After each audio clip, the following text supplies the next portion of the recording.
앞으로 어떻게 될지 아무도 알지 못하지만 우리 같은 개미들은 자신이 생각하는 방향으로 배팅을 해야만 할 시기인 것 같습니다.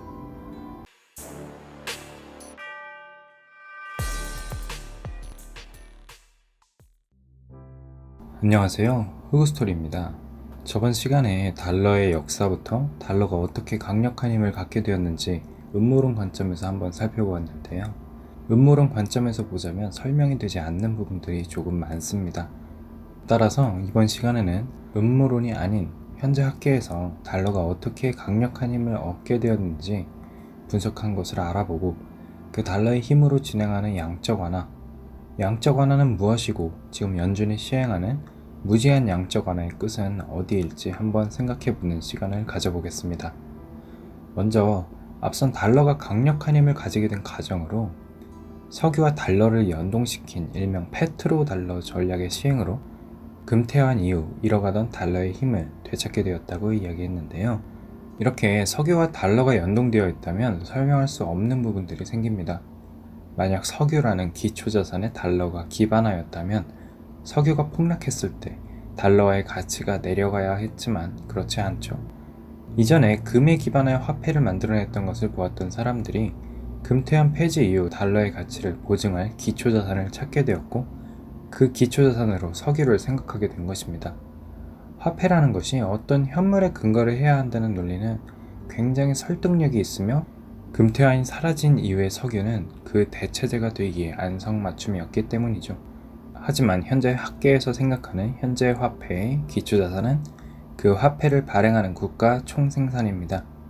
이것이 의미하는 것은 국가에서 발행하는 통화의 가치를 유지하려면 총 생산량이 증가한 만큼만 통화를 발행해야 한다는 것입니다. 각 나라마다 화폐를 발행하지만 적정한 양 이상의 화폐를 찍어내게 된다면 하이퍼 인플레이션과 같은 문제점이 발생하게 됩니다. 실제로 짐바브웨에서는 그 나라에서 찍어낼 수 있는 화폐의 양을 초과하여 발행하였고 그 결과 빵 한 조각을 사러 돈다발을 들고 가도 사지 못하는 엄청난 하이퍼 인플레이션이 발생하게 되었습니다.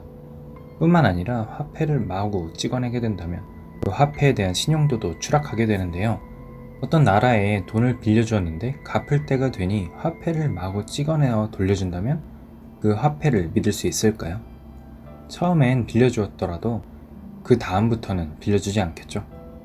그렇게 자국의 통화를 기반으로 돈을 빌리지 못한다면 가치가 하락할 것이고 종이 조각이 될 것입니다. 그렇기에 그 화폐를 발행하는 각 국가나 기관들은 자신이 찍어내는 화폐의 가치를 남들에게 보증해야만 하고 신뢰를 줄 수 있어야만 합니다. 정리해보면 정부는 화폐의 발행인으로서 그 화폐의 최종 대부자입니다. 정부는 국가를 통제하며 만든 법으로 세금을 걷고 그 세금은 화폐와 연동이 되어 국가의 권력이라는 장치를 통해 보증됩니다. 어떤 국가에 통화를 가지고 있다는 소리는 그 국가의 총 생산 중 일부를 소비할 수 있다는 뜻이고 다른 사용자들이 국가에서 발행한 화폐의 사용을 거부하여도 국가는 조세라는 장치로 그 가치를 보증하며 발행한 화폐가 원활히 사용이 될 수 있게 합니다. 그런 관점에서 비트코인과 같이 발행 주체가 명확하지 않은 화폐는 시장에서 인정을 받기가 굉장히 힘든 것이죠. 코인의 가격이 어떤 기초자산에 연동이 되어 있지도 않고 그 가치를 누군가가 보증해주지도 않는 상황에서 실제 화폐로 쓰이기 위해서는 힘든 난관들을 많이 헤쳐나가야만 할 것입니다. 또한 화폐는 화폐를 발행하는 국가나 기관만이 누릴 수 있는 특권인 시니어리지 효과라는 것이 있는데요. 이는 발행한 화폐의 실질 가치와 발행 비용의 차이에서 발생한 차익입니다. 만약 한국은행에서 5만원권 지폐를 발행하는 데에 든 돈이 1,000원이라면 약 49,000원의 차익이 생기게 된 것이죠. 하지만 이건 아무나 할 수 없고 국가와 같이 거대 권력을 가지고 있는 집단만 누릴 수 있는 특권인데 이런 특권을 코인에게 넘기고 지켜만 볼 나라는 없겠죠? 따라서 미국의 화폐인 달러는 금이나 석유에 기반을 두지 않은 통화이지만 세계에서 가장 강력한 국가인 미국의 네임밸류, 세계 경제의 20%를 차지하는 미국의 총생산, 세계의 경제를 자처하며 질서를 유지하고 미국이라는 나라가 지난 수백 년간 전 세계인들에게 쌓아온 신뢰도 등이 복합적으로 강력한 달러를 만들게 된 것입니다. 일반적으로 그 나라의 화폐는 발행한 국가에서만 사용이 가능하지만 미국을 반대하는 테러리스트들까지도 달러를 자신들의 돈으로 사용하는 것을 본다면 미국이라는 나라가 참 대단하다는 생각이 듭니다. 서론이 굉장히 길었는데요. 지금까지 달러가 어떻게 강한 힘을 가지게 되었는지를 알아보았는데 그를 바탕으로 실행하는 양적 완화에 대해 알아보겠습니다. 양적 완화란 금리 인하를 통한 경기 부양 효과가 한계에 봉착했을 때 중앙은행이 국채 매입 등을 통해 유동성을 시중에 직접 공급함으로써 신용 경색을 해소하고 경기를 부양시키는 통화 정책이다 라고 쓰여 있는 것처럼 기존에는 금리를 조절해가며 시장에 돈을 풀었다 회수했다를 반복하는 정책을 시행하였지만 현재 금리가 0%대에 머물러 있어 더 이상 기존의 정책을 시행할 수 없게 되었고 양적 완화를 통해 시장에 돈을 푸는 방법입니다. 일반적으로 경기가 나빠졌을 때 이를 해결하는 방법은 두 가지인데요. 첫 번째는 정부가 재정을 푸는 것이고 두 번째는 금리를 인하하는 것입니다. 첫 번째 방법은 정부가 사업을 벌여서 즉 간접적으로 고용이 늘어나게 하고 여기에 돈을 지불해서 돈을 푸는 방법인데 대표적인 예는 미국의 뉴딜 정책이죠. 두 번째는 금리를 낮추어 좀 더 싼 이자만 내고 돈을 빌릴 수 있게 하고 그렇게 빌린 돈으로 시장이 굴러가게 만드는 방법이죠. 위의 두 방법이 여의치 않을 때 결국 양적 완화라는 카드를 사용하게 되는데요. 리먼 브라더스 사태 이후 이번 전염병 사태 이전까지 세 차례의 양적 완화가 시행되었고 그 결과는 위의 사진과 같습니다. 엄청난 상승이죠. 저 그림이 2014년 그림인데 저 사진만 보더라도 엄청난 상승이지만 현재 다우존스는 다음과 같습니다.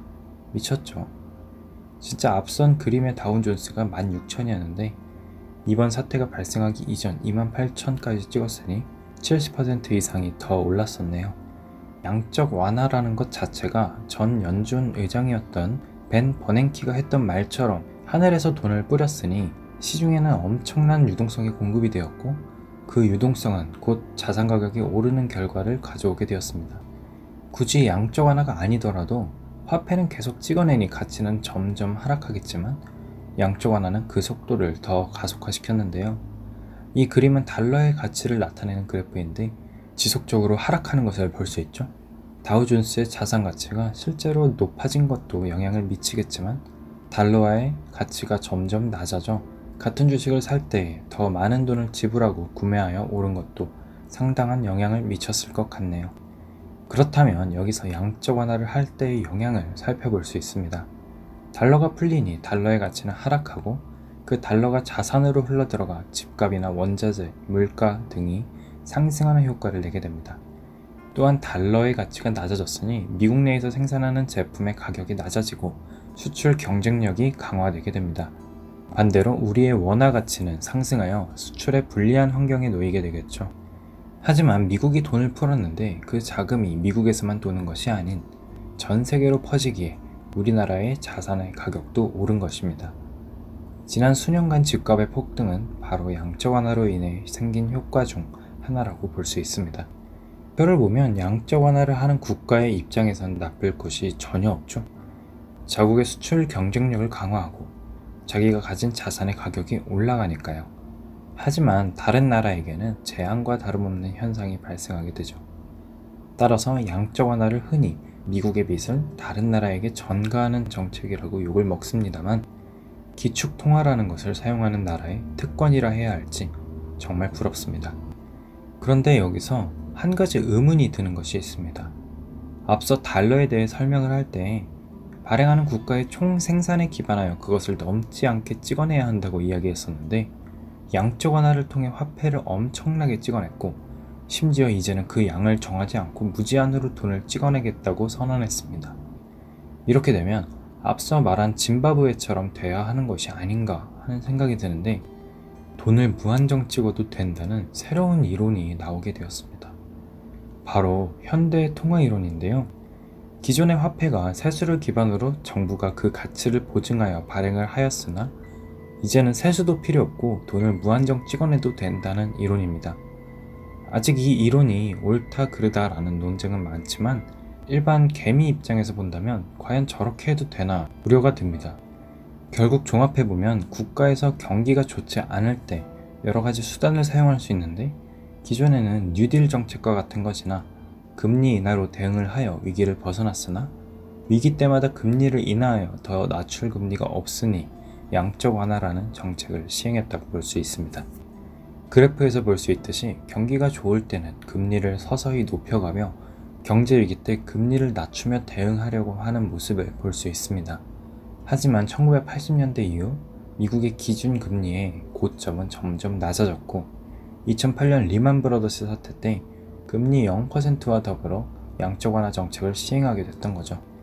최근 몇 년간 다시 금리를 높여가며 다음 위기를 대응하려 하던 중 이번 사태가 발생을 하여 이제 우리는 한 번도 가보지 않은 길을 향해 걷고 있습니다.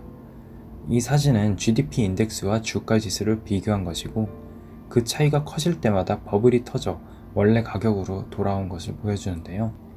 저도 몇 년 전 이 사진을 보고 큰일 났다 생각하며 금과 은을 샀었는데 뭔가 앞으로도 버블이 터질 것 같지만 계속 커져만 갈 것 같다는 생각이 드네요. 앞으로 어떻게 될지 아무도 알지 못하지만 우리 같은 개미들은 자신이 생각하는 방향으로 베팅을 해야만 할 시기인 것 같습니다. 만약 저 버블이 터질 것이라 생각을 한다면 전통적인 화폐의 기능을 하는 금과 은과 같은 실물 자산을 늘려가고 만약 버블이 터지지 않는다고 생각한다면 지금 당장 주식을 풀매수해야 할 것 같습니다. 저는 현재 현금을 보유하고 있는데요. 만약 무제한 양적 완화를 계속하게 된다면 제가 가진 현금의 가치는 하락할 것이기에 무엇인가를 사는 것이 현명할 것 같습니다. 다시 한번 저희는 지금 한 번도 가보지 않은 길을 걷고 있습니다. 지금의 혼란이 기회가 될지 아니면 복구할 수 없는 나락으로 떨어질지 만약 관망을 한다면 지켜보다가 떨어졌을 때는 안도의 한숨을 올랐을 때는 같이 오르지 못한 아쉬움을 가지게 될지 한 가지 확실한 것은 역사적인 분기점에 있는 것 같습니다. 과연 그 결과는 어떻게 될까요? 오늘 영상은 여기까지 하겠습니다. 흑우 없는 그날까지 흑우스토리였습니다. 감사합니다. 가시기 전에 좋아요와 구독 눌러주시면 정말 감사드리겠습니다.